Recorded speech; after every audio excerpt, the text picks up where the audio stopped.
There is no food, no power, no fuel. Schools are cancelling the students' exam due to the shortage of paper.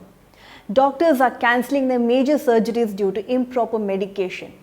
Earlier, 5 Rajapakshas were ministers. Today, only one is left, and he too is breaking at the point. The problem lies in the policy, politics, and China. Mahendra Rajapaksha and Godbaya Rajapaksha once fought the ruthless war against the LTT and achieved what no other Sri Lankan presidents before him could. Today, the dynasty is shut down. Even the most powerful monks, including the Beijing, its friend, is no more seen. Sri Lankan heroes became villains for their own people. It all began with the majority ruling party who corrupted the system. Sri Lanka imports more than exports. It spends more than it earns. Production of trade deficit is also a budget deficit. The island of 2.2 crore population, little more than Delhi, is ruled by 7 major ministers hailing from Rajapaksha family. They are the cornerstones in the governing the finance of the country.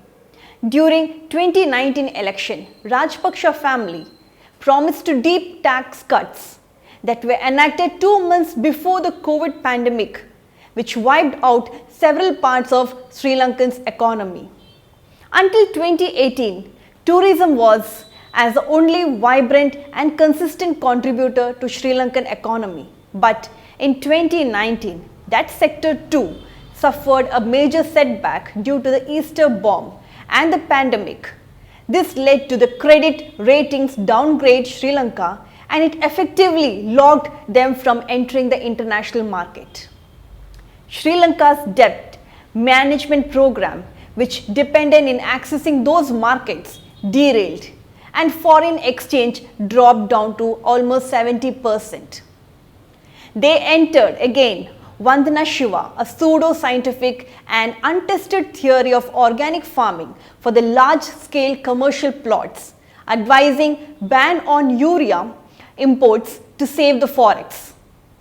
Its abrupt adoption affected grain production adversely, especially at a time when Sri Lankan economy was already under a serious stress.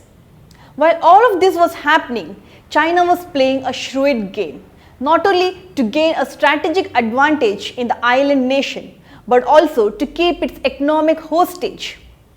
China, who is currently involved in many projects in Sri Lanka, their nature and execution are alarming there. Chinese hands on Sri Lanka port was not just to give economic support to the island, but also gain the security leverage against India and safeguard its interest in the Indian Ocean rim. The soaring inflation is triggering the protesters to continue their protest in the street. The Rajapaksha family should have forecasted this emergent phenomenon as it was brewing for a long time. Their lack of basic planning and foresight has crossed the extreme height, pushing the people out from their home to the street, raising voices against the government. Today, apart from the voice of the public, the goons of Rajapaksha family are in the street. The Rajapakshas family are turning the attention of the public, brewing the violence between the goons of Rajapaksha and the anti-government people. This is leading to several deaths on the street and causing several damage to many government properties. Yet, the public are determined to destroy the ancestral properties, their luxury homes, museum, and several other assets of Rajapaksha family. This assures public can no more sit back with wrong decisions voting for Rajapaksha. It also portrays the future of the political dynasty built by Rajapaksha family is uncertain.